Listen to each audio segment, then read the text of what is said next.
क्या आपको भी लगता है कि आपका जीवन बेहिसाब विपदाओं और संघर्षों से भरा हुआ है, इसलिए सत्य और धर्म की राह छोड़ना चाह रहे हैं आप? अगर ऐसा है तो इस वीडियो को एंड तक देखें। इसमें हम आपको बताने जा रहे हैं कर्ण और भगवान श्री कृष्ण के बीच हुए एक संवाद के बारे में। महाभारत के सबसे दिलचस्प पात्र कुंती पुत्र कर्ण ने श्री कृष्ण से अपने जीवन के बारे में कुछ शिकायतें की थी। जो जवाब मिला उसे जानने के बाद आपकी राय भी बदल जाएगी। महाभारत में जब ये तय हो गया कि युद्ध ही अंतिम विकल्प है, तब भगवान श्री कृष्ण ने कर्ण को बुलावा भेजा और उससे बात की। इसी बातचीत में श्री कृष्ण ने कर्ण को बताया कि वे कुंती के पुत्र हैं और श्रेष्ठ पांडव हैं। इस लिहाज से उसे दुर्योधन का साथ छोड़कर पांडवों के साथ युद्ध करना चाहिए। लेकिन इन सारी बातों को सुनने के बाद भी कर्ण ने दुर्योधन का ही साथ देने की बात की और कृष्ण से पूछा, मेरा जन्म होते ही मेरी माँ ने मुझे त्याग दिया,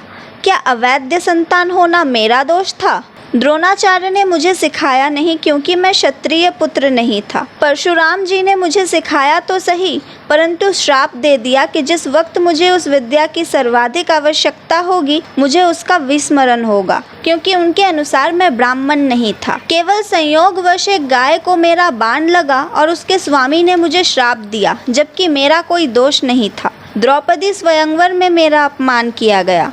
माता कुंती ने मुझे आखिर में मेरा जन्म रहस्य बताया भी तो अपने अन्य बेटों को बचाने के लिए। जो भी मुझे प्राप्त हुआ है, जितना भी सम्मान मुझे मिला है, वो सिर्फ दुर्योधन से मिला है। तो अगर मैं उसकी तरफ से लड़ूं तो मैं कहाँ गलत हूँ? फिर उसके जवाब में श्री कृष्ण ने कहा, कर्ण, मेरा जन्म कारागार में हुआ। जन्म से पहले ही मृत्यु मेरी प्रतीक्षा में घात लगाए थी। जिस रात मेरा जन्म हुआ उसी रात माता पिता से दूर किया गया मुझे। तुम्हारा बचपन खड्ग, रथ, घोड़े, धनुष्य और बाण के बीच उनकी ध्वनि सुनते बीता। मुझे ग्वाले की गौशाला मिली, गोबर मिला और खड़ा होकर चल भी पाया, उससे पहले ही कई प्राणघातक हमले झेलने पड़े। कोई सेना नहीं, कोई शिक्षा नहीं, लोगों से ताने ही मिले कि उनकी समस्याओं का कारण मैं हूँ। तुम्हारे गुरु जब तुम्हारे शौर्य की तारीफ कर रहे थे, मुझे उस उम्र में कोई भी शिक्षा नहीं मिली थी। जब मैं 16 साल का हुआ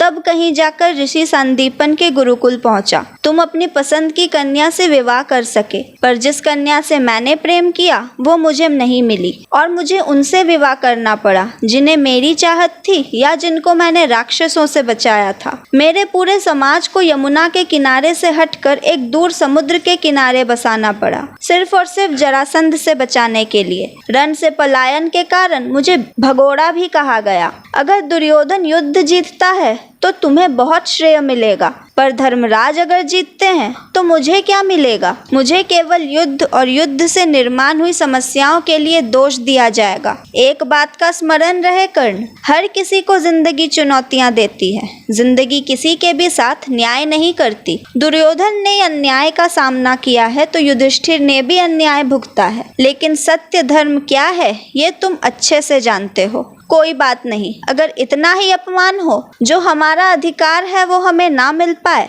महत्व इस बात का है कि तुम उस समय उस संकट का सामना कैसे करते हो। रोना धोना बंद करो कर्ण, जिंदगी न्याय नहीं करती। इसका मतलब ये नहीं होता कि तुम्हें अधर्म के पथ पर चलने की अनुमति है। कर्ण और कृष्ण के बीच इस खूबसूरत संवाद से यह सीख लें कि जीवन में कितनी भी चुनौतियां हों, कितनी भी समस्याएं हों, सत्य का रास्ता नहीं छोड़ना चाहिए। हर स्थिति में धर्म के पक्ष में खड़े रहना है, तभी आप सही मायनों में जीवन को सफल बना पाएंगे। तो कैसी लगी ये कहानी आपको? हमें कमेंट्स में बताइए और देखते रहिए धर्म संवाद। मैं थी तमिश्री, धन्यवाद।